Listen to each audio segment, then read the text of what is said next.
that you can review and you can still keep on practicing kung ano yung natakal natin dito. Okay, are you guys ready? Yes, Yes. Okay, so with this one, hindi kasi yung working account ang gamit ko dito. Yung personal account ko ang gamit ko. So we have here the tools first. Okay, so dito sa ating, kung nasa live kayo, punta kayo sa live. Panoorin nyo na lang para nakikita nyo rin kung ano yung nakikita ko. Okay. Ayan, so ito yung tools natin na makikita dito sa right side. Okay, these are the tools. Okay, so we have here this one. This is the arrow. Yan ang gagamitin natin kapag magki-click tayo anywhere dito sa board. So yan lang yon. And then this box here, the box select, you can select this.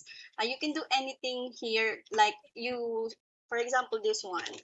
Okay, yan, nag-type tayo dyan, or magdo-draw tayo dyan.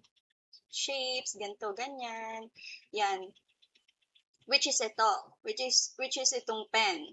Ito yon, yung pen na ginamit ko. And then yung text. Okay. So, itong box select, ang gamit niyan is para mabura nyo to lahat. Para mabura nyo. So, isa-select nyo lang siya ng ganyan. Hindi nyo kasi nakikita. Pero dapat i-click nyo siya kung nasa kayo nasa live kayo. Kasi inano ko. Pero don't worry, nakatakip mga mukha nyo. So, isa-select nyo lang siyang ganyan, tapos may lalabas siya dito sa baba. Wait Ito. Saan ko ulit? Ito. Nakikita nyo tong ano na to? Yan. So, pag sinelect nyo yung mga yan, tapos lalabas to, i-click nyo lang tong erase, yung delete box na yan. And then, wala na siya. Okay, wala na siya. Ganun lang mag-delete. Ito pala, naiwan. Ayan. So, meron din naman tayong erase dito. Itong eraser. Ang ma-erase lang kasi dito is yung free line. Itong free line sa pen. Ayan lang ang ma-erase niya. Like this. Ganyan. Pero kapag yung shape, you need to use the box. The box select. Yun ang makakapagpabura sa kanya. So, andyan na tayo sa tools. Ito namang scissor na to, dyan nyo makikita. Halimbawa, nag-screenshot kayo ng picture sa Google. Kasi, yun nga, ang classes natin, we add additional pictures sa ating mga lessons kasi hindi naman naiintindihan masyado ng students natin yung ating lessons. So, instead of using just the pictures na nandoon sa lesson mismo, we add additional pictures to make it more understandable. Okay? So, dito nyo siya makikita sa scissor na to, pero usually hindi naman to ginagamit. Hindi naman din nila talaga to ginagamit kasi may mas madaling paraan. Okay? This is a laser. Laser lang siya for teachers lang na gustong magturo-turo. Pero hindi tayo basta nagpapabasa lang kasi. So, we don't usually use that. And then, itong cloud icon na to, dyan na natin makikita yung lesson. Okay, dyan natin i-click ang i-click natin yung cloud icon and then may lalabas dito na parang drive. Kung nakikita nyo sa hindi siya nakikita. Hindi siya nakikita. Sorry, sa live hindi pala siya nakikita. Kasi sa inside lang talaga siya ng classroom. Okay, sorry. Pero dito sa recording natin, kita to. So, ayan. So, i-click natin tong cloud icon na to and then nandito na dapat yung lesson natin. Meron dito tayong makikitang upload. Sa recording nyo na lang tingnan. Okay, meron dyan upload and then i-upload nyo yung lesson and then dapat naka-download na siya dito sa cloud icon na to para pag may student na tayo, i-click nyo na lang yan, loading. And then, isa-set natin siya dito sa side. So, lalakihan natin siyang ganyan. Ganyan. So, as you can see, yan. So, para medyo mapabasa siya. Tapos, as you can see, itong aking classroom background, meron akong space dito na plain lang. Diba? Plain lang. And then, itong kalahati ay may design. Okay. Ang purpose nito is, kasi nga, we do word writings. We type here ang meanings ng word. So, for example, itong lesson na to, so in this lesson, you're going to read about excuse me. Okay, what do you mean by excuse me? Okay, now sa text size, pag kinlik nyo itong letter T, Pag kinlik nyo itong letter T, which is yung text, may lalabas pa dyan na ganito.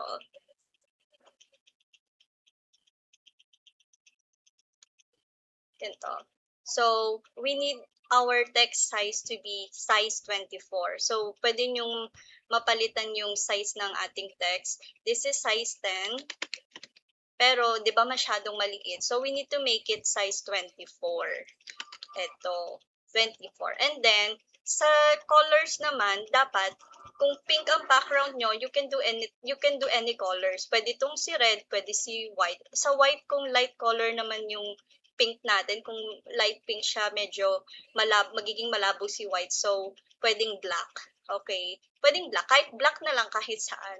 For dark green backgrounds, for example, you are going to use this classroom background, yung free lang ni ClassIn. Eto, huwag kayong magagamit ng red text. Okay, kung itong dark background na Blackboard na to, huwag niyong gagamitin na red text kasi masakit daw sa mata, sabi ng students. Masakit sa mata nila. So, it's either you do white. White lang kapag itong dark green na background ang gagamitin nyo. Okay. Mayroon po bang nalilito po ba kayo? Or nabibilisan ba kayo? You can tell me. Okay lang ba kayo? Okay lang ba kayo? Okay lang. Okay lang ba kayo? Kailan Okay. So, nakaka-catch up naman ba kayo? Yes. Yes, Okay. teach. Sige. Ayan. So, ito, yan nga ang purpose niyan. So, you can make your own classroom background sa Canva, ha? And make sure to save it in JPEG kasi para ma-download nyo siya dito. Meron tayong settings dito sa taas. So, sa recording, makikita nyo to. 4 dots dito sa taas. Katabi siya ng record icon, which is yung video. Kung pag magde-demo kayo, need yung i-record, kiklik nyo tong video icon na to. Sige nga, screenshot na lang din natin. So, dito sa taas natin. Yan. Ayan. Ito. So, ito yung mic ko, di ba? Ito yung mic ko. Ito yung camera ko. Kung gusto ko mag-disable ng camera, click ko lang yan. And then, pindutin ulit. Open na siya. And then, ito yung sinasabi kong record button. Pag need natin i-record yung demo natin, click nyo lang yan. Pag sa classes naman, rude si student, kailangan nyo ng pruweba, record nyo lang din.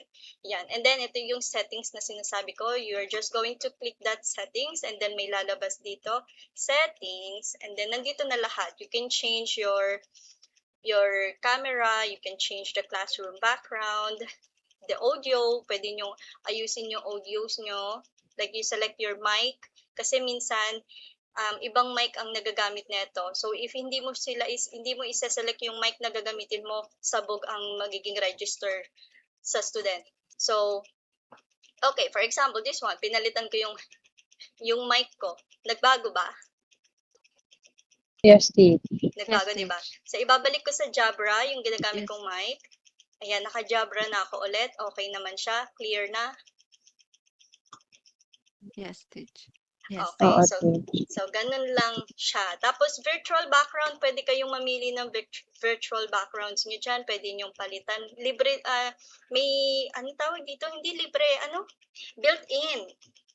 Built-in yung, virtual background. So, you can select anything here. You can change it, anything that you want. And then, yung classroom background nga, ayun nga, may itong mga to. Yan, classroom background. So, nag-upload lang ako dito ng mga ginawa ko para lang depende sa student ko. Okay, so blue for boy student and this pink one for my girl students, okay? So, okay na tayo dyan. So, balik na tayo dun sa lesson. Now, this one. Okay, so we do word expansions. So, for example, you have encountered this word, excuse me. Okay, you ask the student, do you know what does excuse me mean? Okay, sinabi niyang hindi. Excuse me. O, ano ibig sabihin ng excuse me? Ano ibig sabihin ng excuse me? So, dyan na papasok yung i-explain nyo kung ano yung excuse me. What is an excuse me? We use it to show respect. To show respect. Ano ba yung ibig sabihin ng excuse me? Explain nyo nga, teach, kahit sino. Ano meaning ng excuse me? Sagot. Ba't ayaw sumagot? Ano meaning na excuse me? Oh, hindi nyo rin alam. Excuse. Hindi nyo rin alam. Oh, dyan na papasok si Maring Hindi Google. Don't worry, pwede tayong mag-Google, ha? It is a polite phrase, okay? To show respect or be polite when... Anong tawag dito? Wait lang ha, tanong ko si Google. For a minor mistake. Okay. When you made... Okay, edit na lang natin to. Be polite for a minor mistake. Okay, ayan. So, for example, tapos mag-show ka ng pictures. Okay, so dito na papasok yung pwede natin gawing example. Okay, copy image. So, upon adding pictures, okay, dito na papasok pupunta kayo kay Google. Don't worry kasi hindi ito nakikita ni student ha. Kayo lang nakakakita nito. Classroom lang talaga makikita nila. So, kay Google kayo, di ba? Tapos, nag-search din kayo ng words nyo. Nag-search kayo ng meanings. And then, sa images, nandun pa rin yung word na excuse me, you can choose anything here. You're just going to right-click the image and then copy. Makikita nyo ito sa recording, ha? And then, babalik tayo sa classroom. Click itong arrow dito. Click natin yung arrow. And then, click anywhere sa board. Wait. Nasaan na? Uy, nasaan na? Hala, tumatagal tayo. Nasaan na yung board writings ko? Ayun. Sorry ha. Wala, nawala yung ano ko. Nawala yung word expansion natin. Okay. So, click the arrow, click anywhere sa board, and then Control V. O, diba? Nandiyan na siya. Ganun din yung ginagawa ko kanina sa paglalagay ko nitong mga in-screenshot ko na to. Screenshot lang and then arrow, tapos click anywhere sa board dito, and then Control V. So, diba sabi ko kanina, meron tayong scissor icon, which is yung para doon nyo makikita yung mga sinave nyo na pictures. No need na yan kasi ang mas madali is click arrow and then i-control V nyo lang yung kinopy nyo na images sa Google. Okay, ito pala siya. Ayan. So, mas madali, di ba? Mas madali ba? Nagigets nyo ba? Nakaka-catch up naman Yes, kayo. teach.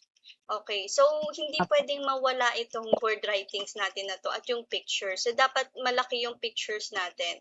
So, etong in-add yung picture, anong nakikita ni student dito? Student, what can you see in the picture? Okay, there is a teacher, there is a student. What is the student doing? He is raising his hand. Why do you think he is raising his hand?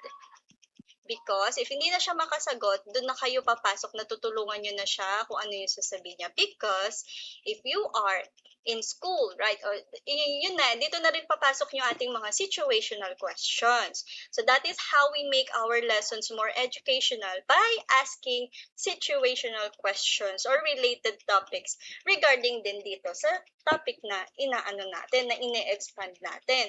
So the word excuse me, we already have the meaning of excuse me. It is to show respect or be polite for a minor mistake. And then you add your picture. You are also going to explain yung picture na binigay mo. What do you see in the picture? The student is raising his hand, di ba? Nandoon na tayo. So why? Doon na papasok yung related explanation mo na, di ba kapag nasa school ka, nagsasalita si teacher, you need to go out, you need to go to the comfort room, ganyan. You raise your hand as an excuse me while the teacher is talking, di ba? We don't want to interrupt the teacher while they are talking, so we need to show respect. We need to be polite by raising our hand and saying, excuse me. So, ganon siya. Ganon nyo siya i-explain. Nagigets nyo po ba? Yes, teach. Yeah, so ganun dapat ha. We are not going to end sa pag-type lang ng meaning at pag-add ng picture. Hindi tayo dapat matatapos doon. Dapat we also ask situational questions to make the student more to make the student understand more the word na inaano natin, na tinatopic natin. Okay? May questions kayo? May nalilito?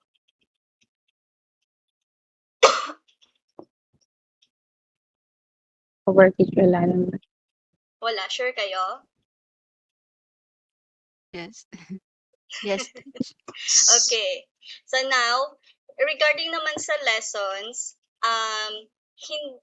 as you can see, ang lesson natin, meron tayong 11 slides dito. Itong lesson na to ay merong 11 slides. So dito kay Happy Planet and kay Uptalk, hindi tayo maghahabol ng oras para matapos natin yung lesson within 25 minutes. Hindi tayo magmamadali.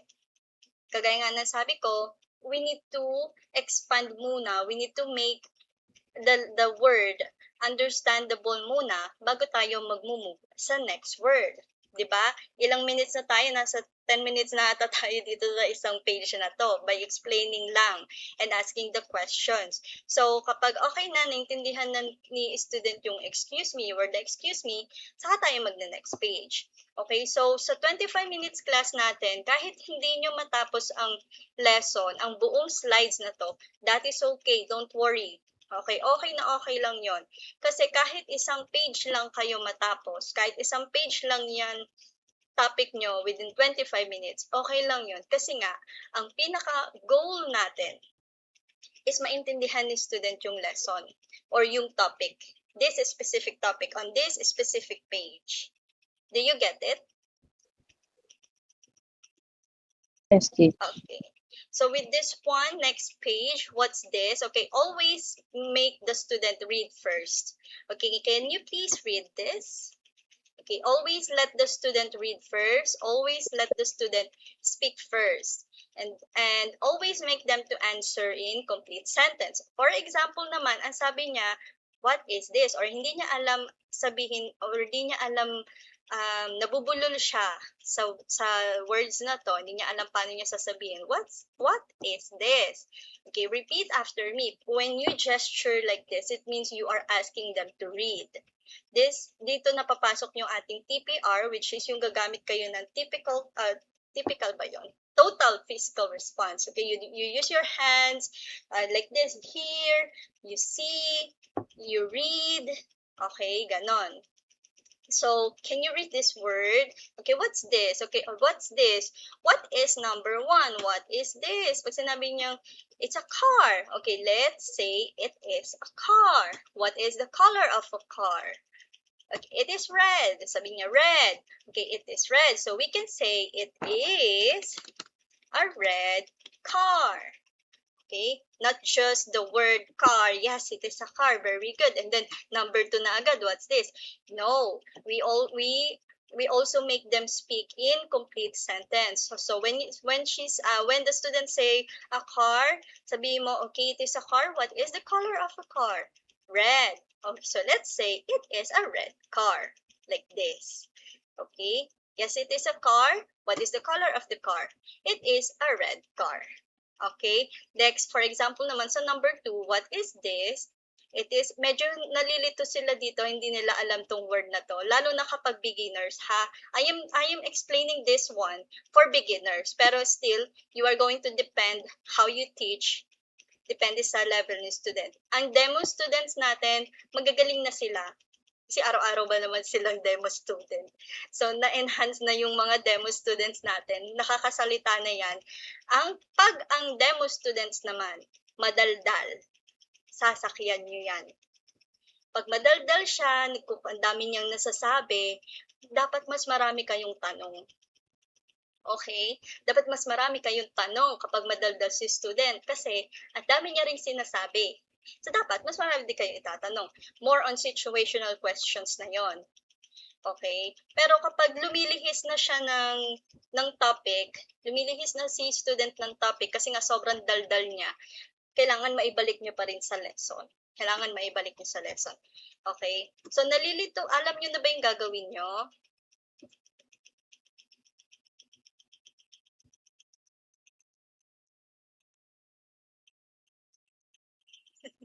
I'm waiting. Pardon, Naghintay please? ako, naghintay ako sa sagot niyo. Alam niyo na ba yung gagawin niyo sa demo? So again, we do board writings. Ha, hindi lang tayo basta magpapabasa.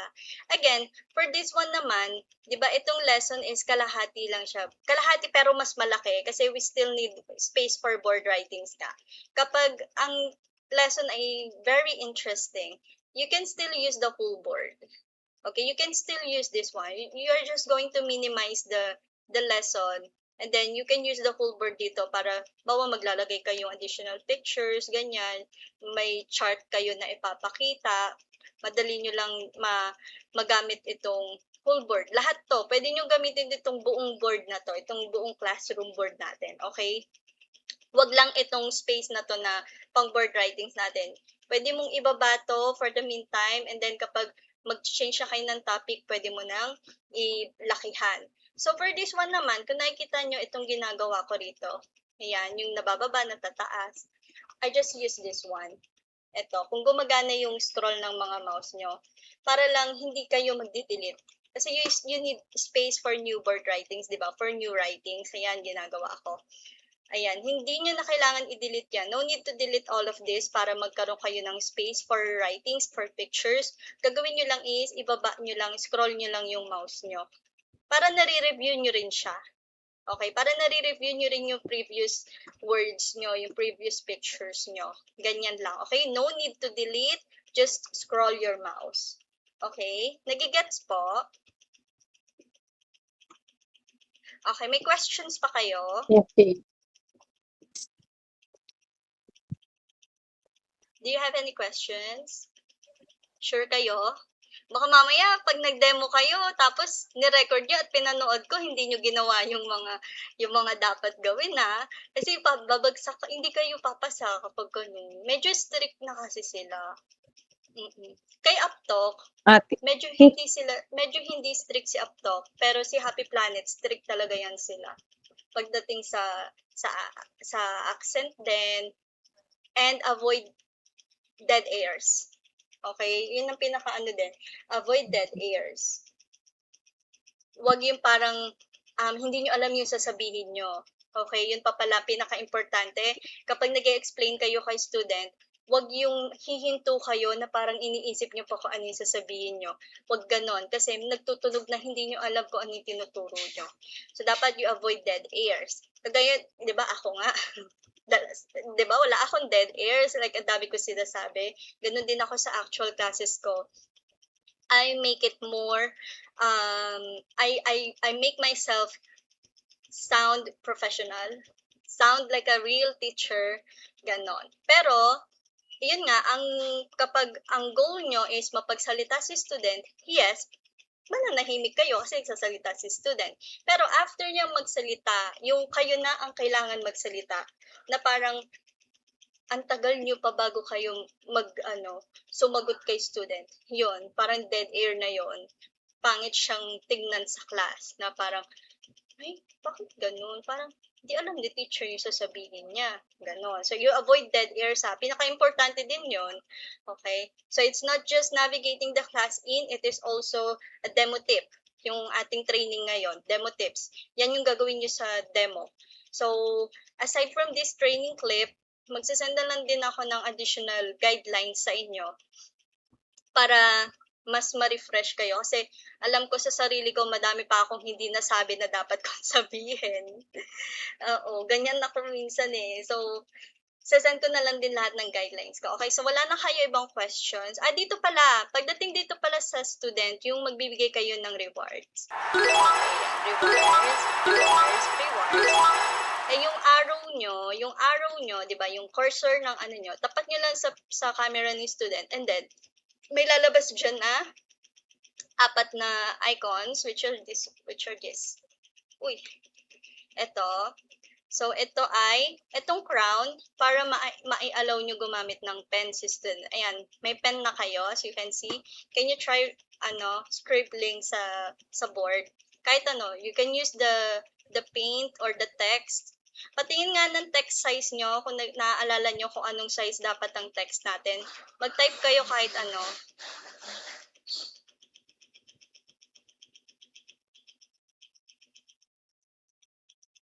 Okay. Size 24. Sino pa? Ayan. O, dapat size 24 po, ha? Okay. Very good. Meron kayo ulit trophy. Ayan. So, etong picture na to, etong icon na to, wag na wag niyong pipindutin to, ha. Merong demo teacher, na-click niya yan, na-i-kick niya yung student. Hindi na nakabalik yung student na i-kick niya. So, wag niyong aanuhin yan. Wag niyong i-click yan. Then, etong microphone, halimbawa, sobrang ingay ni student, like, nag-aantay pa kayo ng time, kasi may timer din tayo dyan sa taas, may kita nyo, may timer sa taas, bago mag-start, like, pag starting na, ang oras natin, started na yung nakalagay, pero kapag hindi pa, nagbibilang pa lang ng oras, about to start ang nakalagay dyan, about to start, may countdown siya, tapos, naiingayan kayo kay student, pwede nyong i-off yung mic niya, ganyan, pwede nyo muna siyang i-mute. Pero huwag niyong kakalimutan na i-unmute siya, ha, kasi yung iba dyan, pag inunahan kayo ng kaba sa demo, ay nako, wala na lahat ng inaral natin na to. Okay? So huwag kayong kakabahan sa demo, wag na wag. I-enjoy nyo lang. Just make your classes lively. Make it more engaging. You also need to smile. Okay? Wag masyado seryoso. Kasi paano may engganyo si student sa inyo? Naka-poker face kayo na ganyan, oh, what's this? Do you know? Do you understand? Oh, ganon. Kasi hindi siya maengganyo pag ganon. Okay? And then, ito yung trophy. Be generous sa pagbibigay ng trophy, pero wag lagi. Wag yung kada basa may trophy. Wag naman ganon. Kapag deserve niya lang. Kapag deserve niya, bawa, na-amaze kayo sa sagot niya. Or you give them trophy. Okay? Like, ang galing ng sagot ni student. Okay, very good. Huwag nyo na sabihin, okay, I am going to give you trophy. Huwag nang ganun, napaka-literal naman yun. I-click nyo lang. Click nyo na lang yung trophy na gano'n. Okay, very good. And then, give a trophy. You don't need to say na, okay, I'm going to give you a trophy. Very good. Huwag nang gano'n. Okay? May questions pa? I have a question. Can we study in advance the lesson material for the Yes. demo? Yes. Or So, for example, ang demo natin is live students, and they are the ones to give the lesson materials na gagamitin sa demo. They are going to give it in advance. But, it is within the same day of your demo. So, for example, you are going to have your demo tomorrow night kasi usually between 7 to 9 p.m. ang demo natin. So, you are just going to choose between 7 to 9 p.m. So, tomorrow, di ba? Let's say tomorrow morning or afternoon,